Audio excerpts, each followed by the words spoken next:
Watching a brand new season of RHN Special Report, only on RHN, where excellent reporting is cultivated.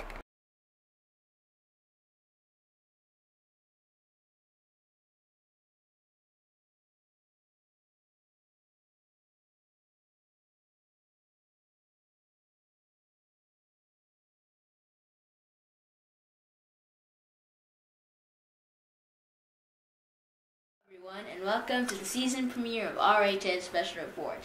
It's been a long time, but after a 5-month hiatus, we're finally back with brand new additions and an entirely new outlook. Let's introduce our first guest, Dr. Sammy and Isabel Macfarlanes. It's great to have you guys on the report.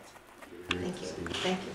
So, please tell us about yourselves, some backstory, if you will.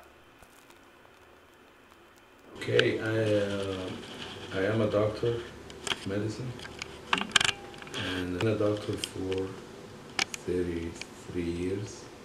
It's a pretty long time. Yeah, quite. And I held a few positions, starting from assistant professor to associate to professor. And I have done a lot of research in the education, particularly in the area of diabetes, which is very overwhelming now because of the obesity. It causes diabetes and hypertension, high blood pressure. And this is my area of interest and expertise. Let's see, and what about you, ma'am? I also am a doctor. I graduated in South America, where I was born, and then I came here to pursue a training in the United States. I went to do a fellowship in rheumatology, and after having taken care of my children, I proceeded to join the hospital administration, where I occupy the position of Associate Director in the Department of Quality Management. The Quality Management Departments are in charge of reporting to the federal government on measures that impact the delivery of care for the patients and judge the quality of care that the patients receive. Sorry to interrupt, but I think that's a very high position. Yes, it has a lot of impact on the hospital's reimbursement and the visibility of the hospital. So this is just in a nutshell, where I am now. Well, I hear you're both very acclaimed in the medical field. Could you tell us a little bit more about your work? Sammy, go. I have done a lot of research, particularly in the area of prevention of diabetes. Like I mentioned, diabetes is very common now in the world, in the United States, and particularly also in our community, the minority populations, obesity and lack of exercise, and the food that's now concentrated in fat and sugar and so all these together, they cause diabetes, and then diabetes has very serious consequences on health. It's the #1 cause of blindness in the United States. Kidney failure, and people go on dialysis, strokes, heart attacks. So it is a very serious illness that I've worked on it, trying to find ways to prevent it from happening. I do believe in prevention rather than waiting for the disease to happen and then try to treat it. So prevention is actually will be making more sense and more even economically a wise thing to do as well. How do you handle stressful situations, and how is it different from the way you handled stress when you first started out in the medical practice? For me, I actually I think the way to de-stress was always doing helping in the church. I was very active in the church, and then I discovered that I had a thing for crafts. And then I started to I can understand create. that. I have a bit of a coloring hobby myself. So. Yes, I started to work with painting and sculpturing and different kinds of things that I could actually share with the kids and the church. And I got myself, my husband involved in a number of projects that involve, looking at ancient cultures and bringing that richness from the old into the space and that we were living into. And that was a very rewarding experience. And I think that it's just the creativity part, it just came to light, and that helped to de-stress. And these days I think it is maybe going for a walk, because I don't have as much time to dedicate it to the craft, but maybe taking a walk or listening to some inspirational messages, or I find that is very much what I do these days compared to what I used to do in the past. How about you, Dr. McFarlane? Do you have any de-stressing strategies? I listen to music. Sometimes I play music. Yeah, music and always do sees some- me. So. Yeah, I do some art work. And that was earlier on. Later on, I realized that the stress is in your head, basically. You have to put things in perspective. Like if you are stressed about something, you gotta see what's the importance of that thing and why you're so stressed over something that's not life-altering or life-threatening. Why would you be stressed that much? I believe that enhanced stress can cause everything from severe migraines to even heart attacks. Yeah, I have done research that was published last year on stress and psychological stress and hypertension, high blood pressure. You used to listen to the people saying all the time, "Oh, don't stress me out, my blood pressure is gonna go up." But there was no really substantial research to validate that kind of stuff. So we did a study to show that actually psychological distress is associated with high blood pressure. And that was published last year. So knowing that now from research, I'm able to handle stress better. But again, you have to put everything in perspective to see what is it you are stressed about and how important that thing is, and is there any way you can handle it without stress. Well, next time I hear someone say not to stress them out, I actually know it has real ramifications, so I'll try to be avoiding that. All right. What effects do you think you have on the lives of patients and staff alike? Do you have an effect on them, and if so, how? I think over time when you meet people, I think career development has been very important. I have made significant contributions to what the career path and the job opportunities that the people had over time. From the very beginning, when you are dealing with medical students and residents and guiding them towards one specialty or general practice, they come always to you in a maybe informal setting, and then you basically unknowingly are making a tremendous impact on the person's life. While I was in the hospital administration, definitely I built a lot of team members that became very successful when they move on with their careers, and they are now leaders in their fields at the same time. And recently I am in a position where I will be able to continue to impact more on people in the field of rheumatology and in the field of internal medicine. So it has been all along a rewarding experience for me.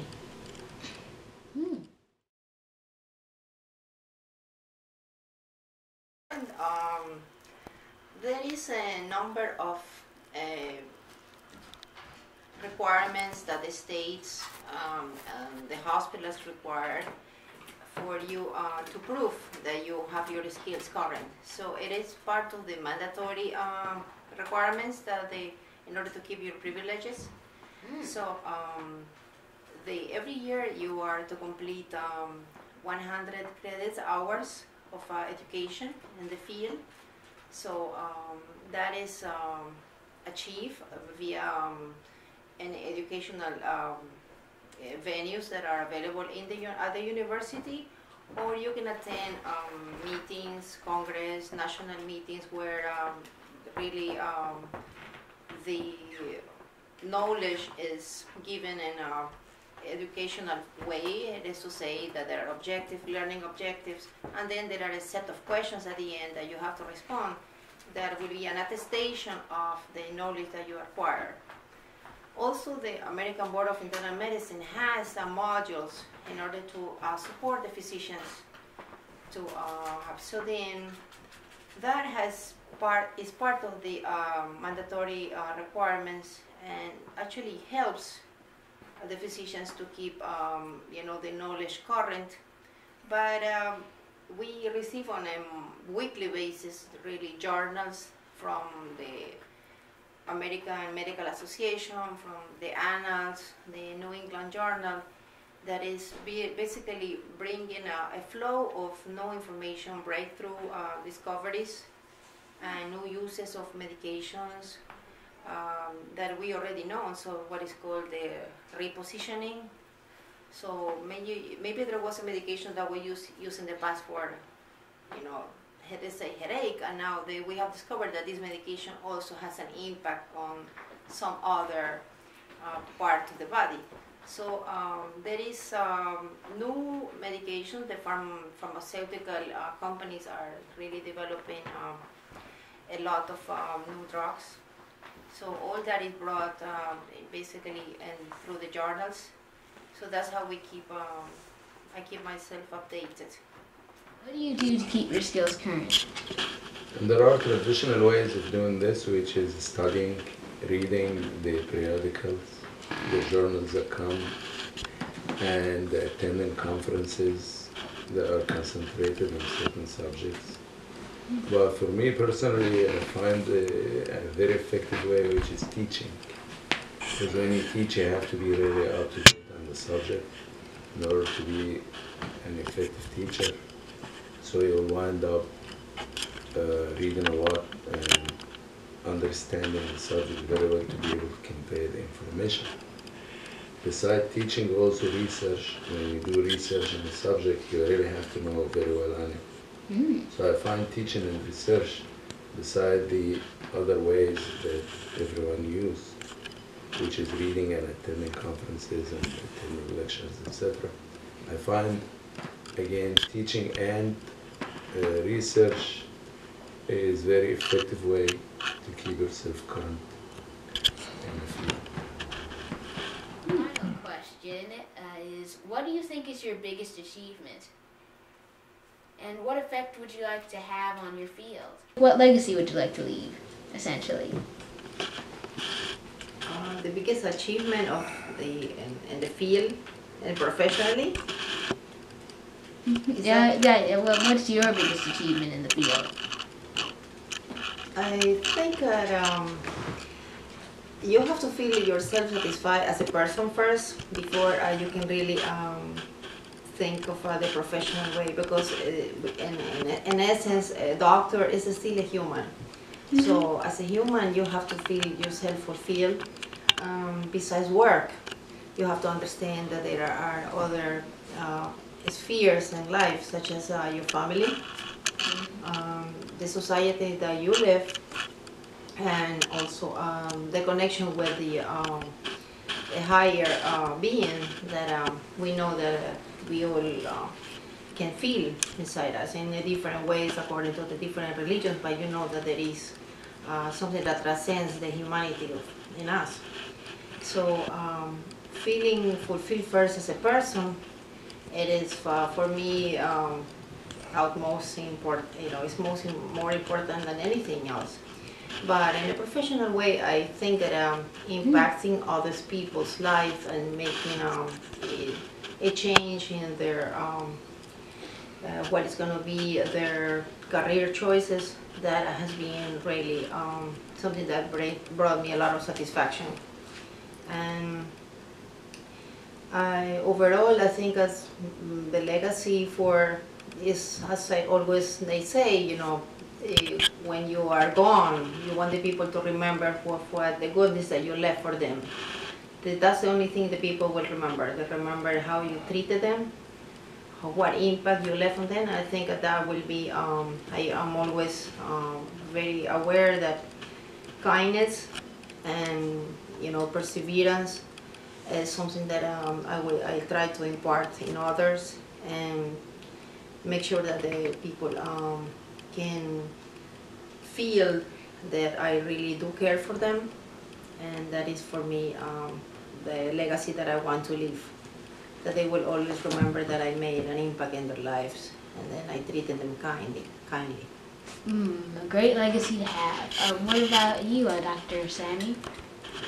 I agree with that. Actually, the biggest satisfaction when you see your students or trainees or holding positions and proceeding with their career and being very successful. So basically, it's the impact you have on others.